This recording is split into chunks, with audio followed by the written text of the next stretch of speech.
Every country on earth at the moment is reforming public education. There are two reasons for it. The first of them is economic. People are trying to work out, how do we educate our children to take their place in the economies of the 21st century? How do we do that? Given that we can't anticipate what the economy will look like at the end of next week, as the recent turmoil is demonstrating. How do we do that? The second, though, is cultural. Every country on earth is trying to figure out, how do we educate our children so they have a sense of cultural identity and so that we can pass on the cultural genes of our communities while being part of the process of globalization. How do we square that circle? The problem is they're trying to meet the future by doing what they did in the past. And on the way, they're alienating millions of kids who don't see any purpose in going to school. When we went to school, we were kept there with a story, which is if you worked hard and did well and got a college degree, you would have a job. Our kids don't believe that. And they're right not to, by the way. You're better having a degree than not, but it's not a guarantee anymore. And particularly not if the route to it marginalizes most of the things that you think are important about yourself. Some people say we have to raise standards as if this is a breakthrough. You know, like, really, yes, we should. Why would you lower them? You know, I mean, I haven't come across an argument that persuades me of lowering them. But raising them, of course we should raise them. The problem is that the current system of education was designed and conceived and structured for a different age. It was conceived in the intellectual culture of the Enlightenment and in the economic circumstances of the Industrial Revolution. Before the middle of the 19th century, there were no systems of public education. Not really. I mean, you could get educated by Jesuits, you know, if you had the money. But public education, paid for from taxation, compulsory to everybody and free at the point of delivery, that was a revolutionary idea. And many people objected to it. They said it's not possible for many street kids, working class children, to benefit from public education. They're incapable of learning to read and write, and why are we spending time on this? So there's also built into it a whole series of assumptions about social structure and capacity. It was driven by an economic imperative of the time, but running right through it was an intellectual model of the mind, which was essentially the Enlightenment view of intelligence. That real intelligence consists in the capacity for a certain type of deductive reasoning and a knowledge of the classics originally, what we come to think of as academic ability.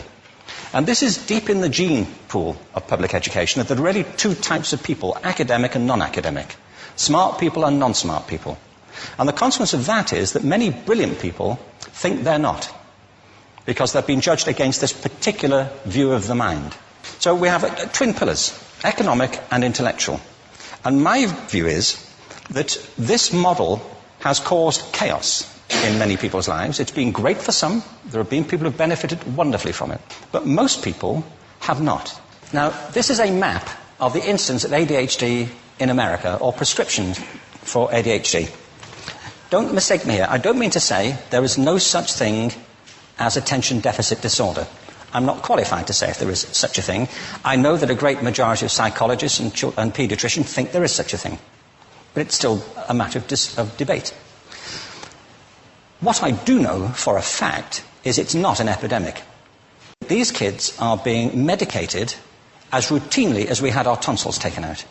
And on the same whimsical basis, and for the same reason, medical fashion.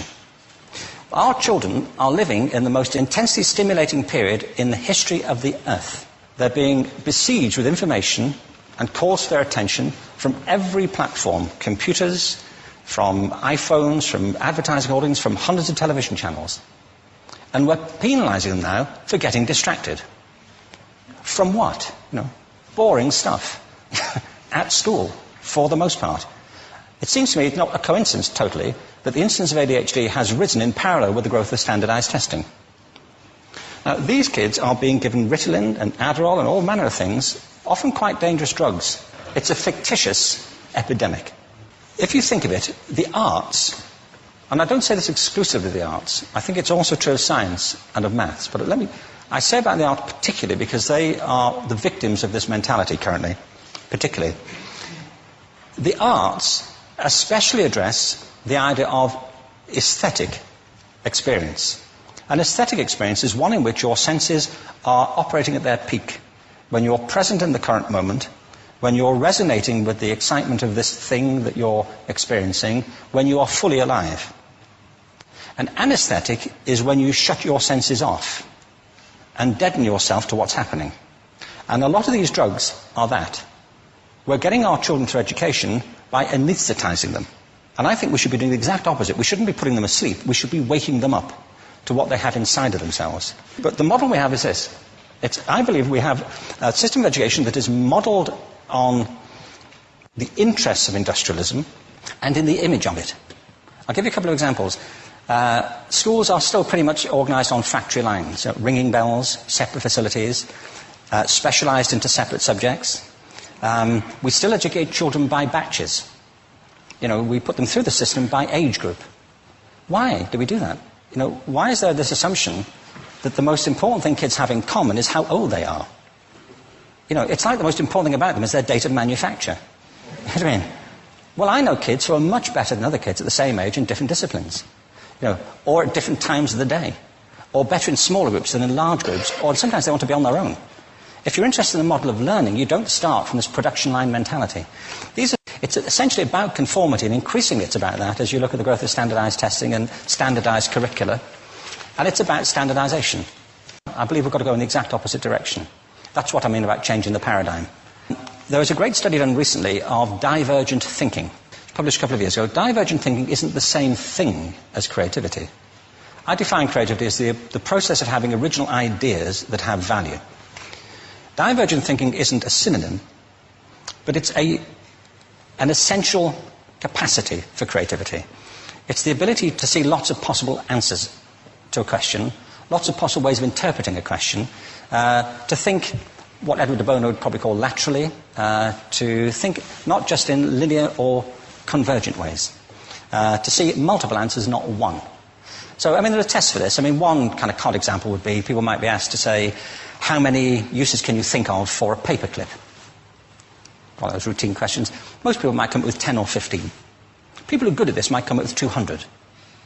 And they do that by saying, well, could the paperclip be 200 foot tall and be made out of foam rubber? Does it have to be a paperclip as we know it, Jim? Now, there are tests for this, and they gave them to 1,500 people. This is in a book called Breakpoint and Beyond. And on the protocol of the test, if you scored above a certain level, you'd be considered to be a genius at divergent thinking. Okay? So my question to you is, what percentage of the people tested, of the 1,500, scored at genius level for divergent thinking? Now, you need to know one more thing about them. These were kindergarten children. So what do you think? What percentage at genius level? 80.